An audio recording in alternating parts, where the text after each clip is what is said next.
أسألك يا من هو الله الذي نحمده ونصلي على رسوله الكريم اما بعد بسم الله الرحمن الرحيم اللهم صل على محمد وعلى آل محمد وبارك وسلم رب اشرح لي صدري ويسر لي امري واحلل عقدة من لساني يفقهوا قولي واجعل لي وزيرا من اهلي آمین یا رب العالمین۔ ناظرین کرام السلام علیکم ورحمۃ اللہ وبرکاتہ۔ تعلیمات قرآن سیریز میں آپ کو خوش آمدید کہتے ہیں۔ الحمدللہ ایک ایک نشست میں قرآن حکیم کے ایک ایک پارے کے مضامین کو ہم کسی درجے میں سمجھنے کی کوشش کر رہے ہیں۔ انشاءاللہ آج ہم قرآن حکیم کے 14ویں پارے کا مطالعہ آپ کی خدمت میں پیش کریں گے۔ ہمیشہ کی طرح سب سے پہلے تعارف آپ کی خدمت میں رکھنا مقصود ہے، اور تعارف کے حوالے سے پہلی بات یہی ہے کہ قرآن حکیم کے پارہ نمبر 14 کا مطالعہ آج انشاءاللہ ہم کرنے کی کوشش کریں گے، جو کہ مشتمل ہے سورۃ الحجر رکوع نمبر 1 تا سورۃ النحل رکوع نمبر 16، یعنی یہ دو مکمل صورتیں 14ویں پارے میں شامل ہیں۔ سورۃ الحجر کی آیت نمبر 1 تا سورۃ النحل آیت نمبر 128، یہ آیات 14ویں پارے میں شامل ہیں۔ تعارف کے بعد چلتے ہیں مقاصد مطالعہ کی طرف، کن باتوں پر گفتگو رہے گی انشاءاللہ۔ سب سے پہلی بات ہے پارہ نمبر 14 کی آیات کے مضامین کا جائزہ۔ آپ کے علم ہے کہ ہم سورت کے مضامین کا بھی ایک اوور ویو آپ کی خدمت میں پیش کرتے ہیں، اور پھر آیت با آیت بھی مضامین آپ کے سامنے پیش کیے جاتے ہیں۔ ساتھ ہی منتخب آیات کا مطالعہ کریں گے دونوں صورتوں میں انشاءاللہ ہمیشہ کی طرح، اور اسی طرح زیر مطالعہ آیات میں بیان شدہ اہم اوامر و نواہی کا تذکرہ کیا جائے گا، یعنی ڈوز اینڈ ڈونٹس کا بیان بھی ان دونوں صورتوں کے تعلق سے ہمارے سامنے آئے گا۔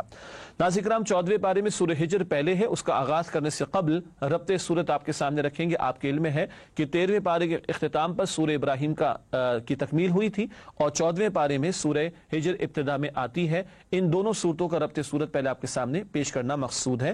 پہلا نقطہ اسکرین پر ملاحظہ فرمائیے گا، سورہ ابراہیم میں ایام اللہ کا اجمالی ذکر تھا، یعنی ایام اللہ، اللہ کے بڑے بڑے دن جن میں اللہ سبحانہ وتعالی نے بڑے بڑے فیصلے فرمائے، ان کا تذکرہ تھا۔ سورۃ الحجر میں قریشی قیادت کے استہزاء پر قوم لوط، اصحاب الایکہ اور قوم ثمود کی ہلاکت کے تفصیلی تذکرے بیان ہوئے ہیں۔ اصحاب الایکہ سے مراد شعیب علیہ السلام کی قوم ہے، تو جو قریش کی لیڈرشپ ہے، قیادت ہے، ان کے سردار ہیں، وہ جو مذاق اڑا رہے تھے نبی اکرم صلی اللہ علیہ وآلہ وسلم کا، ان کی عبرت اور سبق آموزی کے لیے گزشتہ ہلاک شدہ اقوام کے واقعات قرآن نے بیان کیے سورہ ہجر میں۔ دونوں صورتوں کے آغاز میں آیات قرآنی کی اہمیت کا بیان ہے۔ یہ ربط صورت کا ایک اور نقطہ ہے کہ دونوں صورتوں کے آغاز میں قرآن حکیم کی عظمت اور اہمیت کا ذکر ہمارے سامنے آتا ہے۔ دونوں صورتوں کے اختتام پر نبی کریم صلی اللہ علیہ وسلم کے ذریعے اہل ایمان کو اللہ تعالیٰ کی طرف سے تسلی دی گئی ہے۔ وہ جو ایک کشمکش جاری تھی مشرکین مکہ اور نبی کریم صلی اللہ علیہ وآلہ وسلم کے درمیان، اس تعلق سے اہل ایمان کو تسلی دی جا رہی ہے۔ اللہ سبحانہ وتعالیٰ کی طرف سے یہ تذکرہ دونوں صورتوں کے اختتام پر ہمارے سامنے آتا ہے۔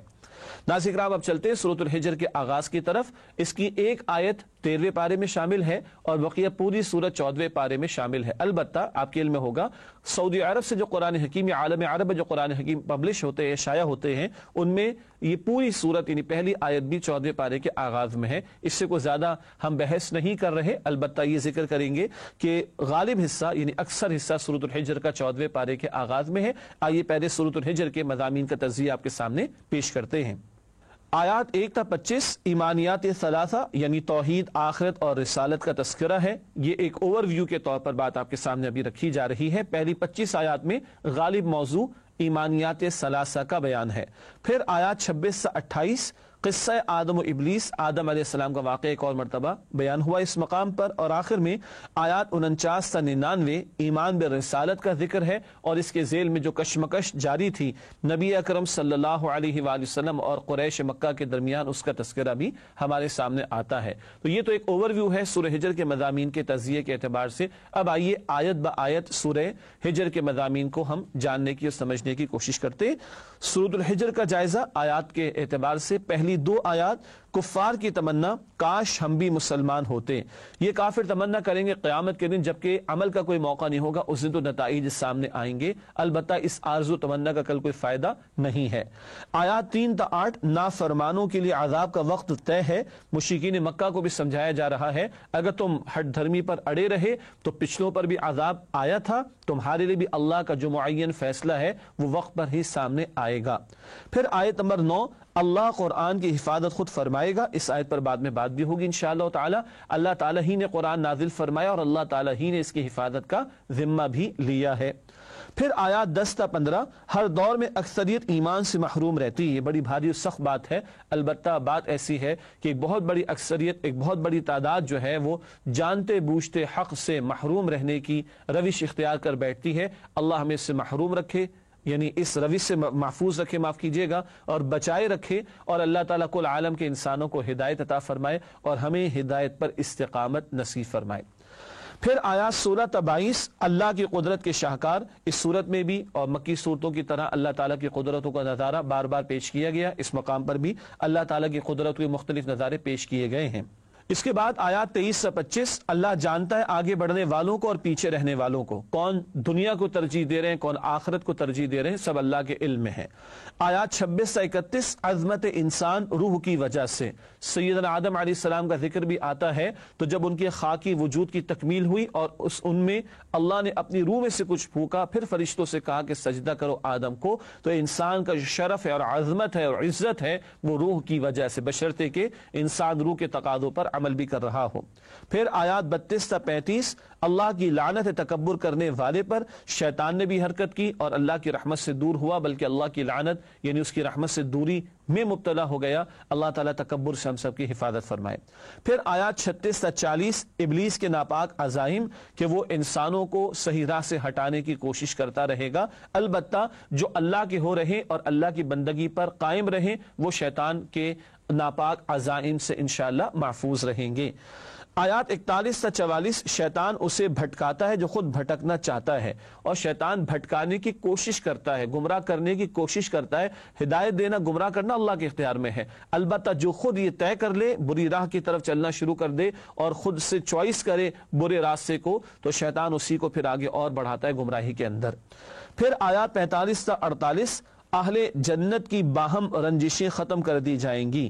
بات ذرا عجیب ہے، لیکن بات یہ ہے کہ انسان ہے سارے لوگ، اور جنت والے ایمان والے بھی انسان ہی ہوا کرتے۔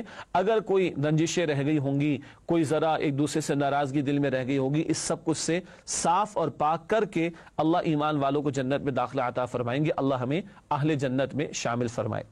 پھر آیات 49 تا 60، اللہ رحم بھی کرتا ہے اور عذاب بھی دیتا ہے۔ یہاں تفصیل آئی ہے کہ اللہ سبحانہ وتعالی غفور و رحیم بھی ہے، مگر اللہ تعالیٰ ہی کی ذات اور اس کی شان یہ بھی بیان ہوئی کہ وہ عذاب دینے پر بھی قادر ہے۔ اس کی مزید تفصیلات اس مقام پر بیان ہوئی۔ پھر آیات 61 تا 84، قوم لوط، قوم شعیب و قوم ثمود کا انجام، یہ سابقہ اقوام کا تذکرہ ایمان برسالت کا موضوع بھی ہے۔ رسولوں کی دعوت کو ٹھکرانے والی اور جھٹلانے والی قوموں کو اللہ کے عذاب میں مبتلا کیا گیا، اور اس کا ذکر کر کے مشرکین مکہ کو عبرت دلائی جا رہی ہے۔ پھر آیات 85 تا 99، نبی اکرم صلی اللہ علیہ وسلم سے خصوصی خطاب ہے، اور آپ کے ذریعے اہل ایمان کو ہدایات بھی عطا کی گئی اور اہل ایمان کو تسلی بھی عطا کی گئی، اور اللہ ہی کی بندگی کرنے کا تقاضا ایمان والوں کے سامنے رکھا گیا ہے۔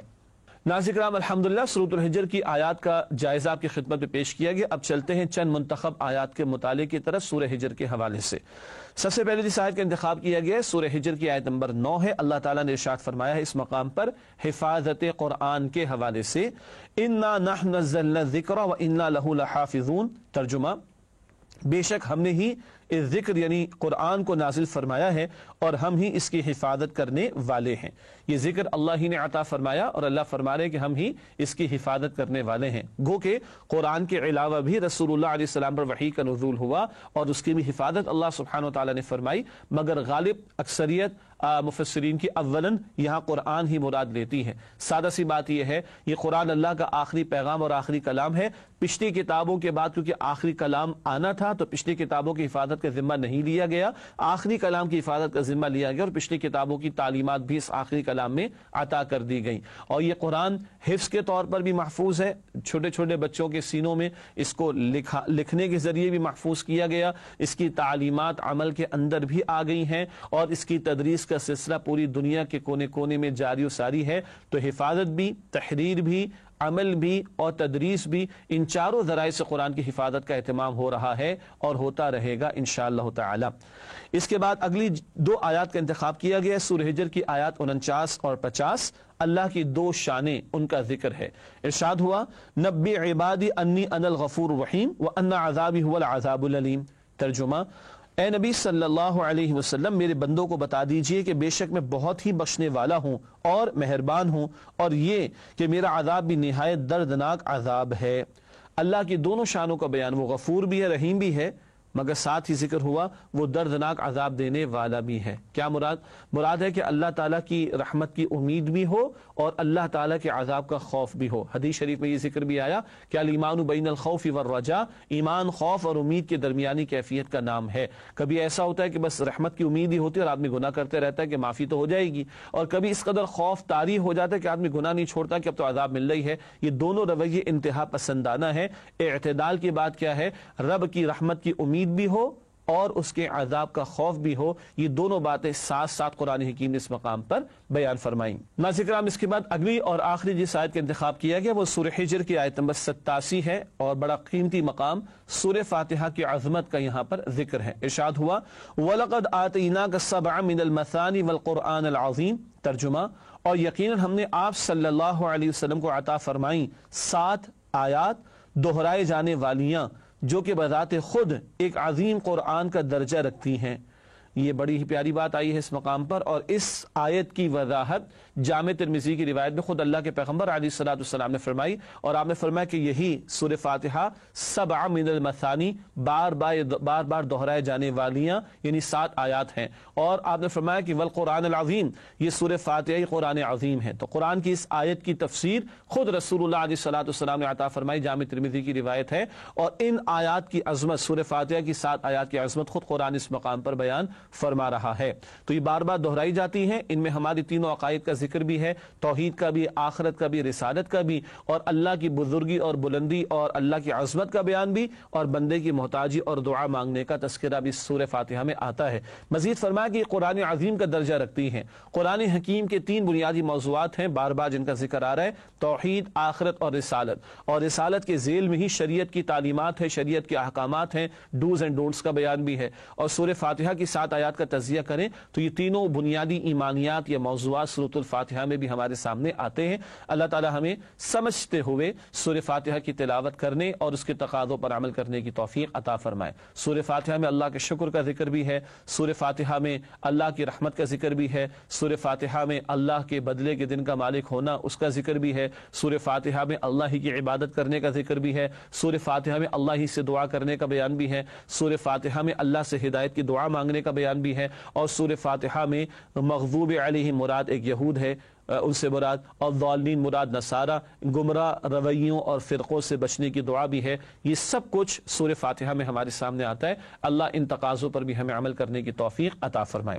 ناظرین کرام، الحمدللہ سورۃ الحجر کی منتخب آیات کا مطالعہ کسی درجے میں ہوا مکمل۔ اب آپ کے سامنے ہم رکھیں گے اوامر و نواہی جو سورہ حجر میں آئے ہیں، ڈوز اینڈ ڈونٹس۔ پہلے اوامر کا بیان، اور اس میں ہماری ترتیب فقہی اعتبار سے نہیں ہوتی بلکہ وہ امور اور اعمال جو کرنے والے کاموں سے متعلق ہے جن کا تذکرہ آتا ہے آیات میں، وہ ہم آپ کی خدمت میں پیش کرتے ہیں۔ اوامر کے حوالے سے سب سے پہلی بات اللہ کی بندگی کرنا، آیت نمبر 42، تقوی اختیار کرنا، آیت نمبر 45، اللہ ہی سے امید رکھنا، آیت نمبر 49، اللہ کا خوف رکھنا، آیت نمبر 50، اہل ایمان کے لیے نرم ہونا، آیت نمبر 88، یعنی نرمی کا رویہ اختیار کرنا، اللہ کا پیغام علی الاعلان بیان کرنا، آیت نمبر 95، تبلیغ کی بات ہو رہی جو پبلکلی کی جائے گی، مشرکین سے اعراض کرنا، آیت نمبر 96، اللہ کی تسبیح اور تحمید، سبحان اللہ کہنا، الحمدللہ کہنا، آیت نمبر 98، مرتے دم تک اللہ کی عبادت کرنا، آیت نمبر 99۔ یہ آخری آیت اس سورہ مبارکہ کی۔ ناظرین کرام، اس کے بعد سورۃ الحجر کے حوالے سے نواہی یعنی ڈونٹس کا بیان پیش خدمت ہے۔ پیغمبروں کا مذاق اڑانا، آیت نمبر 11۔ نوٹ کر لیجئے کہ مراد کیا ہے، وہ کام جو نہ کرنے والے ہیں، وہ کام جن سے منع کیا گیا ہے، نواہی کے ذیل میں ان کا تذکرہ ہم کرتے ہیں۔ پیغمبروں کا مذاق اڑانا، آیت نمبر 11۔ اللہ کی نشانیوں کا انکار، آیت نمبر 15۔ تکبر کرنا، آیت نمبر 35۔ اللہ کی رحمت سے مایوس ہونا، آیت نمبر 56۔ برائی پر اڑے رہنا، آیت نمبر 68۔ آیات الہی سے اعراض کرنا، آیت نمبر 81۔ دنیا کا طلبگار ہونا، آیت نمبر 88۔ اللہ تعالیٰ ان تمام برے اعمال سے ہم سب کو بچنے کی توفیق عطا فرمائے۔ ناظرین کرام، الحمدللہ سورۃ الحجر کے مضامین کا جائزہ اور اوامر و نواہی بھی آپ کے سامنے پیش کیے گئے۔ اب چلتے سورۃ النحل کے آغاز کی طرف۔ یہ سورت بھی 14ویں پارے میں اور مکمل سورت 14ویں پارے میں شامل ہے۔ البتہ ہمیشہ کی طرح پہلے ربط سورت آپ کے سامنے پیش کریں گے، پھر سورۃ النحل کا آغاز کریں گے انشاءاللہ۔ ربط سورت کے حوالے سے پہلی بات نوٹ فرمائیے گا، سورۃ الحجر میں مجرموں اور مذاق اڑانے والوں کی ہلاکت کا ذکر تھا۔ سورۃ النحل میں قریش کی مشرک اور مغرور قیادت کا تذکرہ ہے، یعنی پچھلی سورت میں الحجر میں سابقہ اقوام کا ذکر تھا، قوم سمود کا ذکر بھی تھا، قوم شعیب کا ذکر بھی تھا، قوم لوط کا ذکر بھی تھا، ہلاک ہونے والی اقوام کا تذکرہ تھا۔ اب نبی کریم صلی اللہ علیہ وسلم کی مخالفت کرنے والے مشرکین مکہ اور خصوصاً ان کے سردار، ان کی قیادت کا تذکرہ ہے، اور ان کو بھی سمجھایا جا رہا ہے کہ تم بھی اڑے رہے حق کی مخالفت پر تو تمہارا انجام بھی پچھلوں ہی کی طرح ہوگا۔ اب آئیے ناظرین کرام سورۃ النحل کے مضامین کا تجزیہ کرتے ہیں، پہلے اوور ویو اور اس کے بعد آیت با آیت آپ کے سامنے تجزیہ رکھیں گے انشاءاللہ تعالی۔ سورۃ النحل کے تعلق سے پہلی 18 آیات اللہ کی قدرتیں اور نعمتیں ان کا ذکر ہے۔ ایک اور بات نوٹ کیجئے گا، سورۃ النحل کا ایک اور نام سورۃ النعم بھی ہے، نعمت کی جمع نعم، یعنی یہ وہ صورت ہے جس میں اللہ تعالیٰ کی بہت ساری نعمتوں کا ذکر ہے، ظاہری نعمتوں کا بھی اور باطنی نعمتوں کا بھی ذکر ہے۔ تو پہلی 18 آیات میں تو نعمتوں کا بہت کثرت سے ذکر آیا ہے۔ پھر آیات 19 تا 64 مشرکین مکہ کے ساتھ کشمکش، وہ جو ایک مکی صورتوں کا بنیادی موضوع ہے، اللہ کے پیغمبر علیہ السلام دعوت حق پیش کر رہے اور مشرکین مخالفت پر اڑے ہوئے ہیں، اس کا تذکرہ ان آیات میں آیا ہے۔ پھر آیات 65 تا 83 اللہ کی قدرتیں اور نعمتیں ان کا تذکرہ ہے، اور شہد کی مکھی کا ذکر بھی ہے، اور جانوروں سے جو دودھ حاصل ہوتا ہے اس کا تذکرہ بھی ہے، کئی نعمتوں کا بیان۔ پھر آیات 84 تا 89 ایمان بالآخرت، آخرت پر ایمان کا تذکرہ ہے۔ اس کے بعد آیات 90 تا 100 اہم ہدایات ربانی، آیت نمبر 90 پر ہم بات بھی کریں گے، جمعے کے خطبے کے آخر میں آیت تلاوت کی جاتی ہے، اور معاملات زندگی کے حوالے سے کئی ہدایات اس مقام پر عطا ہوئی ہیں۔ پھر اس کے بعد سورۃ النحل آیات 101 تا 113 مشرکین مکہ کے ساتھ کشمکش، یہ مضمون پھر بیان ہوا ہے۔ آیات 114 تا 119 حلال و حرام کی بحث، بتایا گیا کہ مشرکین نے من چاہے فیصلے کر لیے حلال و حرام کے بارے میں، حالانکہ حرام وہ ہے جسے اللہ نے حرام ٹھہرایا، تمہارا اختیار نہیں، یہ اللہ کا اختیار ہے۔ آیات 120 تا 124 عظمت ابراہیم علیہ السلام، ان کی عظمتوں اور ان کی بلندی شان کا تذکرہ ہے، اور آخر میں آیات 125 تا 128 صبر و استقامت کی تلقین اہل ایمان کے لیے۔ یہ تو اوور ویو ہے سورۃ النحل کے مضامین کا جو آپ کے سامنے رکھا گیا۔ اب چلتے ہیں سورۃ النحل کے جائزے کی طرف، اور آیت با آیت انشاءاللہ تعالی یہ جائزہ آپ کے سامنے ہمیشہ کی طرح رکھیں گے۔ آئیے شروع کرتے ہیں پہلی 2 آیات کے بیان سے۔ سورۃ النحل کی پہلی 2 آیات مشرکین کے لیے 2 ٹوک اعلان کہ جلدی نہ کرو، عذاب اللہ کا آیا چاہتا ہے اور اپنے وقت پر ہی تم پر نازل ہوگا عذاب۔ پھر آیات 3 تا 4 اللہ کی تخلیق کے 3 شاہکار، آسمان، زمین اور انسان کی تخلیق کا تذکرہ۔ آیات 5 تا 9 چوپائے اللہ کی بہت بڑی نعمت ہیں، بڑے فائدے اللہ تعالیٰ نے ان میں رکھے ہیں۔ آیات 10 تا 11 پانی کی برکات، تم بھی پیتے ہو، جانوروں کو بھی پلاتے ہو اور سیراب کرتے ہو، اپنی زمینوں کو فصلیں حاصل کرتے ہو۔ آیت نمبر 12 جہاں ہے تیرے لیے تو نہیں جہاں کے لیے، یہ ہمارے ایک استاد اللہ تعالیٰ ہمارے استاد انجینئر نوید احمد صاحب کی مغفرت فرمائے، یہ ان کے الفاظ ہیں اور یہ انہی کے نکات ہیں جو آپ کے سامنے ہم پیش کر رہے ہیں۔ تو جہاں ہے تیرے لیے تو نہیں جہاں کے لیے، کیا مطلب؟ اللہ نے کائنات تمہارے لیے بنائی ہے، ٹھیک ہے، اور تمہیں اللہ نے اپنے لیے بنایا، اس کائنات میں کھونا جانا بلکہ کائنات کے خالق کے ہو رہنا، کہ جس نے تمہیں اپنی عبادت کے لیے زمین پر بھیجا ہے۔ پھر آیت نمبر 13 کائنات کی زینت رنگا رنگی سے ہے، اللہ تعالیٰ نے طرح طرح کی رنگینی اس کائنات میں رکھی، اس کو واقعتاً سجایا ہے۔ آیت نمبر 14 انسانوں کے لیے سمندر کی برکات، گوشت بھی حاصل کرتے ہو، موتی بھی حاصل کرتے ہو، زیور کے طور پر اس کو استعمال کرتے ہو۔ آیات 15 تا 16 زمین پر مظاہر قدرت، یہ رنگا رنگی فصلوں کے اندر، پھلوں کے اندر، درختوں کے اندر، اور کیا کچھ ہے جو اللہ نے تمہارے لیے بنایا۔ آیت نمبر 17 خالق کے برابر کوئی نہیں ہو سکتا، مخلوق مخلوق ہے اور خالق خالق، اور خالق اور مخلوق برابر نہیں۔ آیت نمبر 18 تا 19 تم اللہ کی نعمتیں شمار نہیں کر سکتے، بے شمار نعمتیں اللہ نے تمہیں عطا فرمائیں۔ آیات 20 تا 23 اپنے جیسے انسانوں کو معبود نہ بناؤ، مخلوق تو محتاج ہے، اس کو معبود بنانے کا کیا فائدہ۔ آیات 24 تا 25 گمراہی پھیلانا گناہ جاریہ ہے، جیسے نیکی پھیلانا صدقہ جاریہ ہے، گمراہی کو پھیلانا، گناہوں کو ترویج دینا، یہ گناہ جاریہ کا سلسلہ ہے، اللہ ہماری حفاظت فرمائے۔ آیات 26 تا 27 اللہ کا ایسا عذاب جس کا گمان نہ تھا، یہ مجرمین پر آنے والے عذاب کا تذکرہ۔ آیات 28 تا 29 قبر جہنم کے گڑھوں میں سے گڑھا ہے، قرآن میں اشارے ہیں، احادیث میں تفصیلات قبر کے عذاب کے حوالے سے۔ اللہ ہم سب کی حفاظت فرمائے۔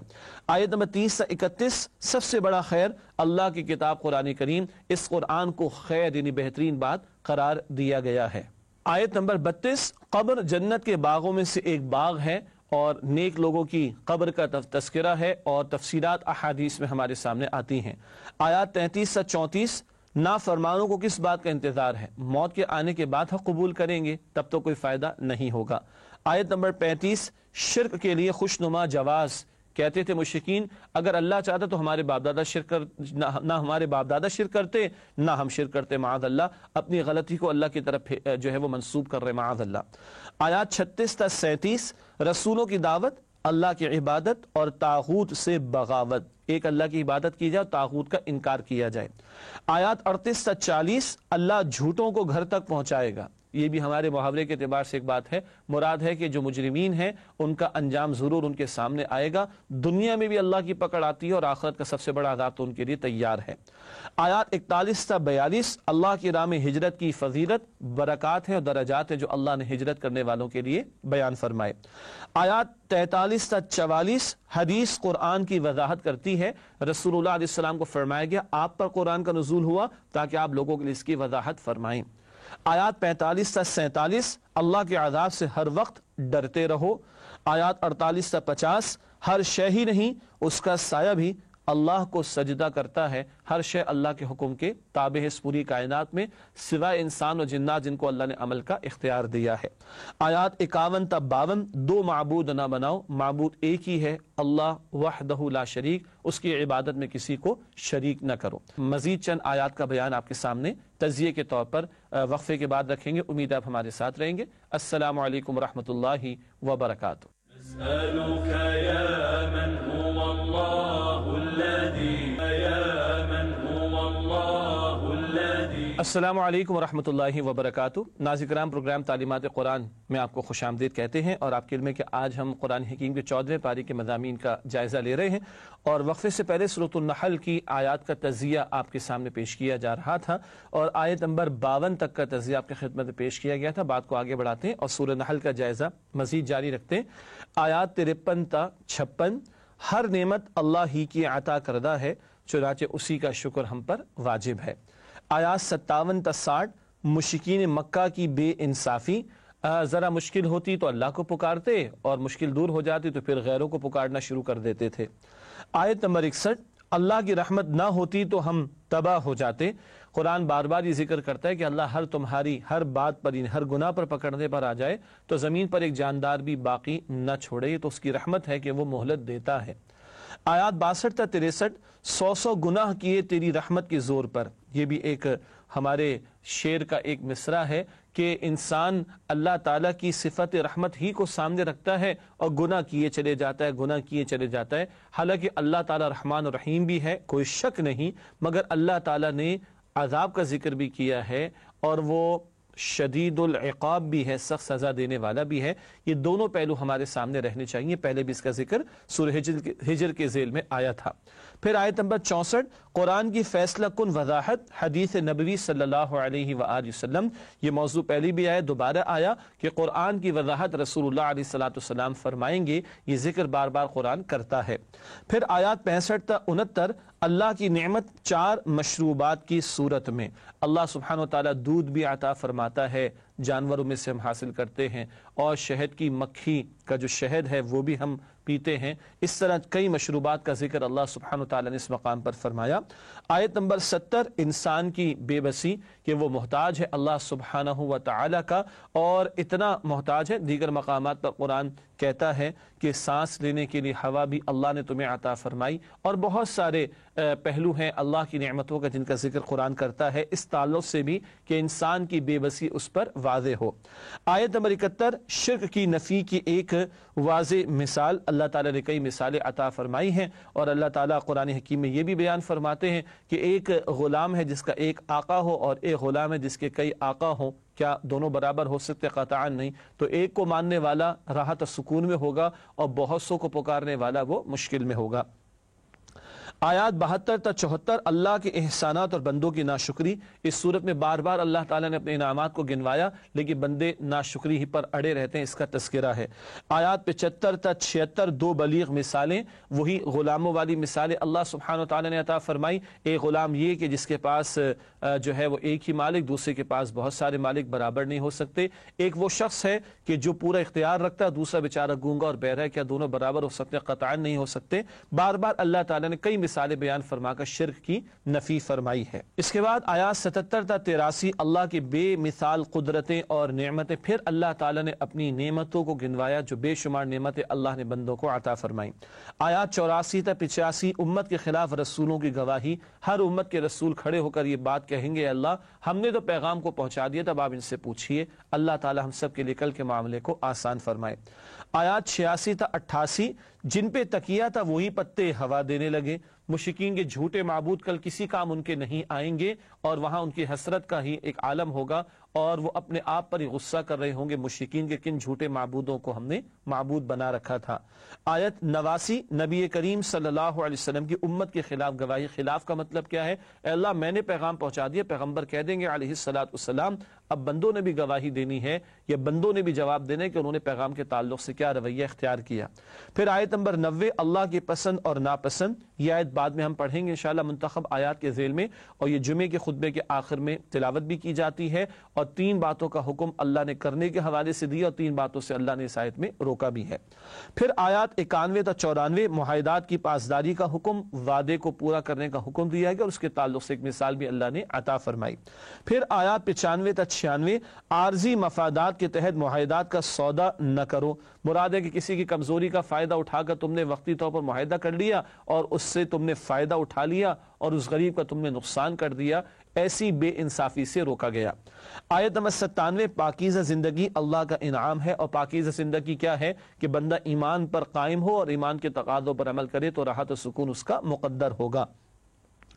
آیات 98 تا 100 شیطان کا وار کس پر کارگر ہوتا ہے؟ وہ جو شیطان کو دوست بناتے ہیں اور جو کہ اللہ کی عبادت میں اپنے آپ کو مصروف عمل رکھیں، ان پر شیطان کا زور نہیں چلتا۔ آیات 101 تا 105 قرآن مجید پر اعتراضات کا جواب، مختلف مواقع پر مختلف اعتراضات مشرکین نے کی، ان میں سے یہاں بھی 1-2 اعتراضات کا ذکر اور قرآن نے اس کا جواب بھی دیا۔ اللہ ہی کا کلام ہے، یہ کہتے تھے معاذ اللہ گھڑ دیا گیا ہے، کسی سے سیکھ لیا ہے، معاذ اللہ قرآن کہتا ہے کہ یہ اللہ ہی کا کلام ہے۔ پھر آیات 106 تا 109 مرتد کی مذمت، مرتد وہ کہ اپوسٹیٹ جس انگلش میں کہا جاتا ہے کہ جو ایمان قبول کر چکا اب اس سے پھر جائے، ایسے شخص کے لیے جو جان بوجھ کر ایمان کو ترک کر دے، شرعاً تو سزا قتل کی ہے، اس کی تفسیرات اپنی جگہ پر، اور سب سے بڑا عذاب اس کے لیے آخرت میں ہوگا جہنم کا۔ پھر آیت نمبر 110 ابھی عشق کے امتحان اور بھی ہیں، مراد یہ ہے اللہ کی راہ میں مشقتیں تو آئیں گی، اللہ کی راہ میں امتحانات تو آئیں گے، اہل ایمان کو بھی مشقتوں سے گزارا جائے گا۔ آیت نمبر 111 روز قیامت ہر ایک کو اپنی پڑی ہوگی، باپ بیٹے کو نہیں پوچھے گا، بیٹا باپ کو نہیں پوچھے گا، اور کوئی کسی کو نہیں پوچھے گا، ہر ایک کو اپنی فکر پڑی ہوگی۔ آیات 112 تا 113 قرآن میں ہر دور کے حالات کا ذکر ہے۔ ایک بستی کا ذکر ہوا کہ ناشکری پر اللہ تعالیٰ کی نعمتیں روک لی جاتی ہیں، ناشکری پر اللہ کی عذاب میں بھی لوگوں کو مبتلا کیا جاتا ہے۔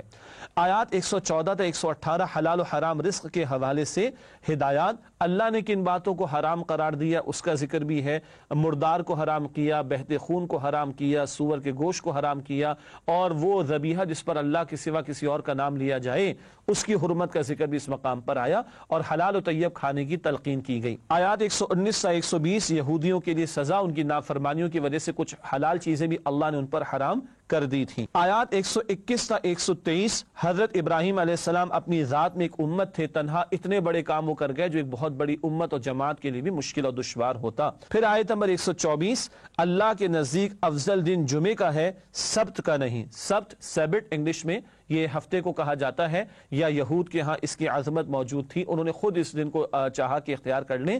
اللہ تعالیٰ نے حدیث بخاری کی ہر امت کو جمعے کا دن ہی عطا کیا، یہود نے ہفتے کا دن لے لیا، نصارہ نے اتوار کا دن لے لیا۔ اللہ کے رسول علیہ السلام نے فرمایا کہ اللہ نے ہم مسلمانوں کو توفیق دی کہ ہم نے جمعے کو ہی اختیار کیا۔ آیت نمبر 125 دعوت دین کی 3 سطحیں، اس پر بعد میں بھی بات کریں گے۔ ایک ہے انٹلیکچوئلز کو دعوت دینا، ایک ہے عوام الناس کو دعوت دینا، اور ایک ہے باطل فرقے کے افراد جو حق کی راہ میں روڑے اٹکانے کی کوشش کرتے ان سے گفتگو کرنا، ان تین گوشوں کو یہاں پر زیر گفتگو لایا گیا۔ اور آخر میں آیات 126 تا 128 صبر اور تقوی کی اہمیت کا بیان ہے سورۃ النحل کے بالکل اختتام پر۔ یہ خاصا طویل بیان ہوا، ناظرین کرام آپ کو اندازہ بھی ہو گیا کہ 128 آیات سورۃ النحل کی جن کا تجزیہ آپ کے سامنے پیش کیا گیا۔ ناظرین کرام الحمدللہ سورۃ النحل کی آیات کا جائزہ آپ کی خدمت میں پیش کیا۔ اب ہمیشہ کی طرح اس سورت کی بھی چند منتخب آیات کا مطالعہ آپ کے سامنے رکھیں گے۔ سب سے پہلے سورۃ النحل کی آیت نمبر 44 کا مطالعہ پیش خدمت ہے۔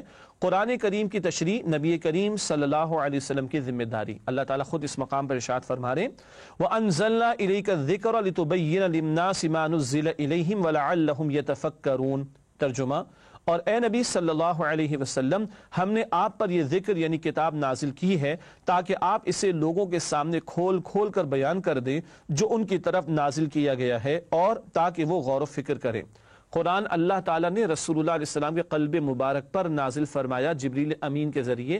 یہ ذکر سورہ بقرہ آیت نمبر 97 میں آتا ہے۔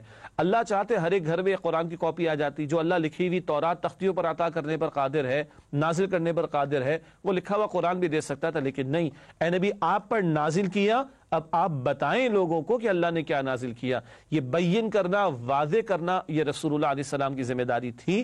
اور اس کو دوسرے انداز میں ہم کہتے ہیں کہ قرآن کی وضاحت حدیث اور سنت رسول سے ہمیں میسر آتی ہے صلی اللہ علیہ وآلہ وسلم۔ گویا وہ لوگ کہ جو منکرین سنت، منکرین حدیث ہیں، اور وہ کہتے ہیں قرآن ہی ہمارے لیے کافی، کسی اور شے کی ضرورت نہیں، وہ باطل پر ہیں، اور ان کا قرآن کو ماننے کا دعویٰ بھی درست نہیں ہے، اس لیے کہ خود قرآن کہتا ہے کہ اس قرآن کی وضاحت کی ضرورت ہے جو رسول اللہ نے فرمائی ہے صلی اللہ تعالی علیہ وآلہ وسلم۔ اگلی دو آیات بھی بڑی اہم ہیں بیٹیوں کے تعلق سے۔ یہ سورۃ النحل کی آیات 58 اور 59۔ بیٹی کی پیدائش پر مشرکوں کا رویہ، بہت توجہ سے سماعت فرمائیے گا، رویہ تو مشرکین کا بیان ہو رہا ہے، مگر کبھی کبھی ان آیات میں ہمیں آج کے ہمارے اس دور کی تصویریں بھی دکھائی دیتی ہیں۔ ارشاد ہوا اس مقام پر وَإِذَا بُشِّرَ أَحَدُهُم بِالْأُنثَىٰ ظَلَّ وَجْهُهُ مُسْوَدًّا وَهُوَ كَظِيمٌ يَتَوَارَىٰ مِنَ الْقَوْمِ مِنْ سُوءِ مَا بُشِّرَ بِهِ أَيُمْسِكُهُ عَلَىٰ هُونٍ أَمْ يَدُسُّهُ فِي التُّرَابِ أَلَا سَاءَ مَا يَحْكُمُونَ۔ ترجمہ، اور ان میں سے جب کسی کو لڑکی ہونے کی خبر دی جائے تو اس کا چہرہ سیاہ ہو جاتا ہے اور وہ دل ہی دل میں گھٹنے لگتا ہے، اس بری خبر کی وجہ سے لوگوں سے چھپتا پھرتا ہے اور سوچتا ہے کہ آیا ذلت برداشت کرتے ہوئے لڑکی کو زندہ رہنے دے یا زمین میں گاڑ دے، دیکھو کیا ہی برے فیصلے وہ کرتے ہیں۔ مشرکین کے ہاں بیٹیوں کی پیدائش ہوتی تو منہ بن جاتا، وہ اس کو عار سمجھتے، ذلت سمجھتے، اور ان میں سے کوئی بدبخت ایسا بھی ہوتا جو بیٹی کو زندہ دفن کر دیتا، اور کوئی یہ سوچتا کہ اب اس کو دفن کروں یا ذلت کے ساتھ اس کو اپنے ساتھ رکھوں۔ اللہ اکبر کبیرہ۔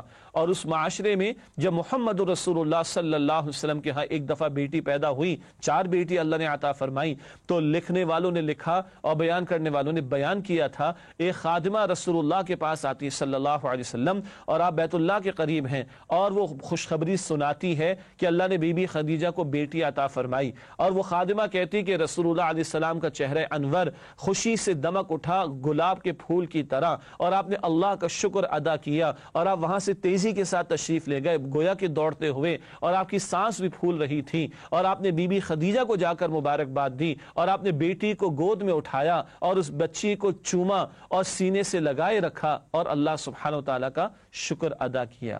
یہ اللہ کے رسول علیہ السلام کا اسوہ، اور اللہ کے پیغمبر علیہ السلام نے کبھی 3 بیٹیوں پر، کبھی 2 بیٹیوں پر جنت کی بشارت دی کہ ان کی پیدائش پر مونہ بنایا جائے اور ان کی پرورش کی ذمہ داری ادا کی جائے، یہاں تک کہ ان کا نکاح بھی کر دیا جائے۔ تو اللہ کے پیغمبر نے 3 بیٹیوں پر بھی اور 2 بیٹیوں پر بھی جنت کی بشارت عطا فرمائی ہے۔ کہاں قرآن تو مشرکین کا رویہ بیان کر رہا ہے، اور سنت میں رسول اللہ کا طرز عمل ہمارے سامنے آ گیا ہے، تو ہمارے ہاں بیٹیوں کو ہم بوجھ سمجھتے ہیں یا اللہ کی رحمت سمجھتے ہیں؟ یہ بہت بڑا سوالیہ نشان ہے۔ أسألك يا من هو الله الذي أسألك يا من هو الله الذي۔ ناظرین کرام، اس کے بعد اگلی آیت جس کا انتخاب کیا گیا سورۃ النحل کی آیت نمبر 90 ہے۔ جمعے کے خطبے میں آخر میں اس کو ہم سنتے بھی ہیں۔ اللہ تعالیٰ کے 6 احکامات، 3 جمع 3 باتیں اس مقام پر آئیں، 3 باتوں کے کرنے کا حکم ہے اور 3 باتوں سے روکا گیا۔ ارشاد ہوا ان اللہ یأمر بالعدل والإحسان وإیتاء ذی القربى وینہی عن الفحشاء والمنکر والبغی یعظکم لعلکم تذکرون۔ ترجمہ، بے شک اللہ تمہیں عدل کرنے اور احسان کرنے اور رشتہ داروں کے ساتھ حسن سلوک کرنے کا حکم دیتا ہے، اور تمہیں بے حیائی اور برے کاموں سے اور سرکشی سے منع کرتا ہے، اور تمہیں نصیحت کرتا ہے تاکہ تم یاد رکھو۔ تین باتوں کا حکم عدل کا۔ عدل کیا ہے؟ جس کا جو حق بنتا ہے دے دیا جائے، یہ قانون کی بنیاد ہے۔ مثلا ہم نے کسی سے ایک کام طے کیا، کام کرو گے 1000 روپے تمہیں دیں گے، اس نے کام کیا، ہم نے 1000 روپے دے دیے، یہ قانون کا تقاضا۔ احسان کیا ہے؟ یہ فیاضانہ رویے کو کہتے ہیں، عدل سے آگے بڑھ کر اچھا رویہ اختیار کرنا کہ جس نے ہم سے 1000 روپے طے کیے، ہم نے جس سے 1000 روپے طے کیے، ہم نے اس کو 1100 روپے دے دیے، حق سے بڑھ کر دینا۔ اور ایتائی ذی القربہ، رشتہ دار کا حق ادا کرنا۔ کس طور پر؟ اگر ہم کسی رشتہ دار کے ساتھ مالی تعاون کر رہے ہیں، کوئی حسن سلوک کر رہے، تو احسان نہیں کر رہے، اپنا فرض اور اس کا حق ادا کر رہے ہیں۔ یہ اٹھان ہے اس معاشرے کی جو قرآن تعمیر کرنا چاہتا ہے۔